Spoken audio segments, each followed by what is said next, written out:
सीमा ने एक बात तो की है कि वो तो अगली बात है, अगले प्रकरण क्या हैं जो खुलेंगे। हमारी एजेंसियां और हमारा राष्ट्रीय जो हमारा तंत्र है वो बहुत मजबूत है। वो तो बाद में सारी चीज़ें आएंगी। मगर एक बात ज़रूर है कि सीमा ने पाकिस्तानी सीमा जो सीमा है उसे पार करके साबित कर दिया कि मोहब्बत को और प्यार को सीमाओं में नहीं बांधा जा सकता। अगर वाकई प्यार हो तो उसके सामने सीमाएं कोई चीज़ नहीं रहती हैं। वो अलग बात है कि वो कानूनी तौर से उसने गलत किया है कि एक मुल्क से दूसरे मुल्क में आने के लिए जो कानूनी प्रक्रियाएं हैं उनका पालन होना चाहिए। और ये भी ज़रूरी है कि इंसान उन तमाम चीज़ों को मलहूज़ ख़ातिर रखे कि जो उसके ऊपर लाजिम है।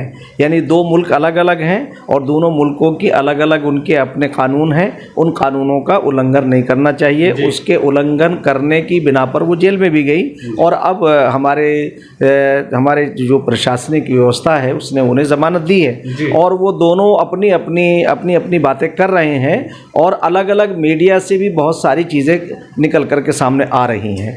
ये बहुत संवेदनशील बात है कि एक मुल्क की नागरिक हमारे मुल्क में आती है तो क्योंकि जो कानूनी प्रक्रियाएं हैं उनका पालन नहीं किया गया है। मोहब्बत एक अलग चीज़ है और उसी मोहब्बत का ये जलवा है कि जो वो सचिन के साथ आ गई हैं। मैं समझता हूँ कि इसमें ये तमाम बाधाएं जो हैं कोई माने नहीं रखती। ना धर्म माने रखता है, ना उसकी ज़ात माने रखती है, ना उसका गोत्र माने रखता है। जब मोहब्बत होती है मानव के अंदर तो ये मानव प्रेम की तो एक बात कही जा सकती है कि मानव प्रेम जो है वो सर चढ़ के बोल रहा है। मगर मैं इसे ये बात नज़रअंदाज नहीं करूँगा कि मुल्क के जो हमारा प्रशासनिक अमला है उसे सारी चीज़ों की छानबीन करनी चाहिए ताकि दूध का दूध और पानी का पानी हो सके। मैं पाकिस्तान के बारे में खुद अपनी ओपिनियन ऐसी रखता हूं कि ना तो वो किसी धर्म का पालन करते हैं और ना वो मानव धर्म का पालन करते हैं। यानी अगर मेरी एक दिन एक एबीपी न्यूज़ पे एक इत्तिफाक से, क्योंकि जो बाहर के लोगों को बिठाते हैं, तो मेरी ये गुफ्तगू हुई तो एक पाकिस्तानी एक तज्ज़िया निगार बैठे हुए थे जो राजनीतिक विश्लेषक जिन्हें हम कहते हैं। तो उनसे मैंने कहा कि तुम में और हम में फ़र्क ये है कि हमने एक संविधान को अडॉप्ट किया, हमने संविधान को माना और उस संविधान के अनुसार हमारा देश चलता है और हमारी जो आर्मी है, हमारी जो फ़ौज है वो हमारी रक्षा करती है, हमारी हिफाजत करती है। और तुम्हारी जो आर्मी है वो तुम्हें कंट्रोल करती है, वो हमसे लड़ने के लायक नहीं है। जब भी हमसे लड़ाई की बात आई है उन्होंने मुंह की खाई है और वो तुम्हें कंट्रोल ज़रूर करती है। और तुम्हारे कंट्रोल करने का मतलब वहाँ ये है कि वहाँ मुट्ठी भर जो जागीरदार हैं, जो ज़मींदार हैं और नवाब हैं, आज भी वो तंत्र वहाँ ज़िंदा है। हमने अपने यहाँ उसे ख़त्म कर दिया। आज हमारे यहाँ राजे रजवाड़े नहीं हैं कि उन्होंने छोटी छोटी रियासतों को देश मिला करके एक महान देश बना दिया और एक महान भारत बना दिया और ऐसी विश्व की शक्ति उन्होंने जमा कर दी कि आज विश्व हमें प्रणाम करता है और विश्व आज हमारी इज्जत करता है। आपने देखा होगा कि देश का प्रधानमंत्री श्री नरेंद्र मोदी जब विदेश दौरे पर जाते हैं तो हमारी विदेश नीति ये है कि लोगों ने हमें माना ही नहीं, हमारा लोहा माना है। तो इसलिए मैंने उस पाकिस्तानी से कहा कि तुम कम से कम अगर तुम इस्लाम को फॉलो करते तो तुम्हें पता चलता कि मोहम्मद साहब का जीवन क्या था और इस्लाम क्या चाहता है। इस्लाम तो अमन और पीस की बात चाहता है। आज उसी धर्म को मानने वाली, उसी मुल्क के रहने वाली एक खातून अगर ये बात कहती है तो इसमें बहुत सारी बातें छुपी हुई हैं। हिंदुस्तानी मुसलमानों को आज ये सोचना चाहिए कि जैसे आज एक यूसीसी का मुद्दा चल रहा है, उससे कोई किसी धर्म के अंदर मुदाखलत नहीं है। हाँ,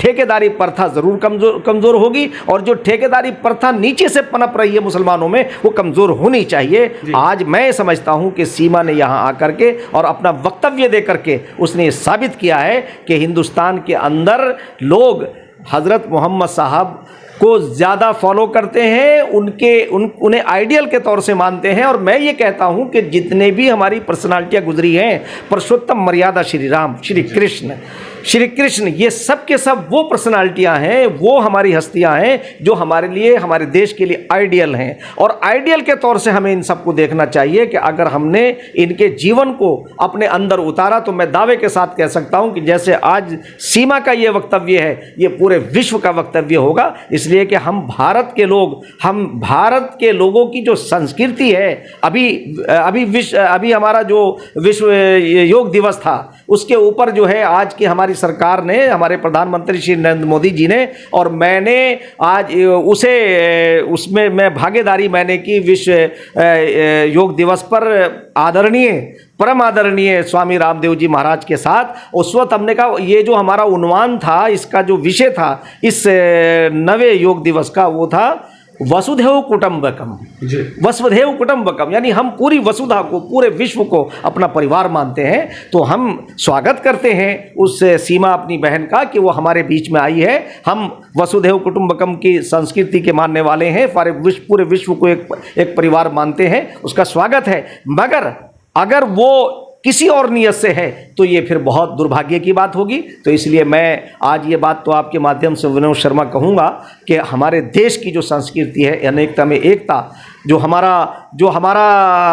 मार्ग है सेवा करने का, कि मानव सेवा इससे बड़ी कोई नहीं हो सकती कि ईश्वर की सेवा की जाए। और इसमें मैं आपको ये बता दूं कि इस सिलसिले में कि चाहे आप मज़हब इस्लाम को ले लें, चाहे सनातन धर्म को ले लें, हर जगह सेवा को सर्वोपरि माना है। इबादत बजुज़ खिदमत खल्क नेस्त, यानी ईश्वर की इससे बड़ी कोई प्रार्थना नहीं हो सकती कि मानव सेवा की जाए। और उसी को सनातन धर्म कहता है कि मानव सेवा ईश्वर की सबसे बड़ी इबादत है, प्रार्थना है। कि सरकार इस पर निर्णय लेगी और सरकार का दृष्टिकोण जो होता है वो बहुत, और ये तो बड़ी पारदर्शी सरकार है हमारी, चाहे उत्तर प्रदेश की योगी जी की हो, चाहे हमारे केंद्र में हमारे मोदी जी हों। तो इसलिए ये दोनों बहुत पारदर्शी हैं और बहुत उनका दृष्टिकोण भी बहुत बड़ा है। ये तो सरकार का काम है कि सरकार इस पर क्या निर्णय लेगी। मगर हाँ, मैं मानवता के हिसाब से ये बात कह सकता हूँ। और उसके जो पति का पहली बात तो यही है, जो बहुत सारे लोग बाहर रहते हैं वो बिल्कुल मैं समझता हूँ कि गैर अखलाकी काम उनका है कि वो अपनी पत्नियों और अपने बच्चों के साथ अगर ऐसा बर्ताव करते हैं कि कोई तो बात होगी जो वो सीमा पार करके आई है, कोई तो चीज़ सचिन में मिली होगी उसे कि जो उसे लग रहा है कि मैं अपने देश में भी नहीं जाना चाहती हूँ। तो इन बातों का भी ध्यान रखना चाहिए, मैं ऐसा महसूस करता हूँ मानवता को सामने रखते हुए। जहाँ तक ये चीज़ है जो मानव प्रेम की चीज़ है, मैं उस पर बिल्कुल मैं चाहूँगा कि सीमा के साथ मेरी हमदर्दियाँ हैं कि वो यकीनी तौर से प्रताड़ित होकर आई हैं। और ऐसे पतियों के लिए एक संदेश है कि जो बाहर रह कर के अपने बीवी बच्चों का ख्याल नहीं रखते हैं कि वो किसी हद तक भी जा सकती हैं, सीमा भी पार कर सकती हैं, जैसे सीमा ने सीमा पार की है। तो इसलिए पाकिस्तान के लोगों को मैं बग़ैर मांगे सुझाव देना चाहता हूँ, वहाँ के उनके उलमा से कहना चाहता हूँ कि आप इस्लाम को अपनाइए और बिल्कुल इस तरह से कि फिस्सिल्म काफ़ा, यानी कि पूरे के पूरे इस्लाम में दाखिल हुई।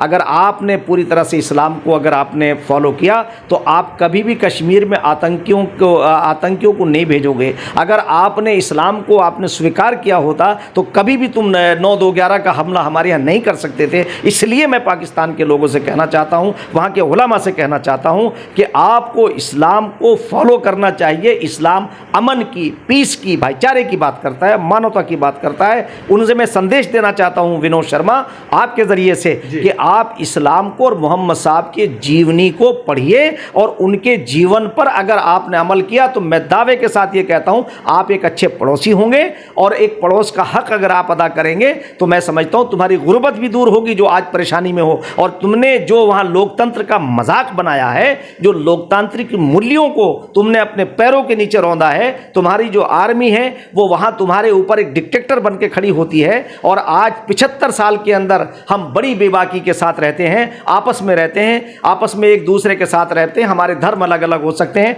मगर हम बड़े प्रेम भाव के साथ रहते हैं। मेरी लगभग 55 साल के करीब मेरी उम्र आ गई है, आज तक मेरा किसी हिंदू भाई से कोई यानी ज़र्रा बराबर भी कभी मेरा कोई इख्तलाफ नहीं हुआ है। और मैं ऐसी जगह पे रहता हूँ जहाँ 99% जो है गैर मुस्लिम रहते हैं, 2% या 3% हम मुस्लिम रहते हैं। कभी किसी तरह की हमारे साथ रहते हुए हमारे पड़ोसी, हमारे भाई, और क्यों हो, हमारे दूध और खून के रिश्ते हैं, हमारे मज़हब अलग हो सकते हैं, मगर हमारे नफ़े नुकसान एक है। तो इसलिए मैं पाकिस्तान के लोगों से कहना चाहूँगा कि सीमा जैसी लड़कियों को, औरतों को फिर ऐसा कदम ना उठाना पड़े। इससे आप अपने मज़हब का 100% आपको पालन करना चाहिए और अपने पड़ोसियों का आपको ध्यान रखना चाहिए।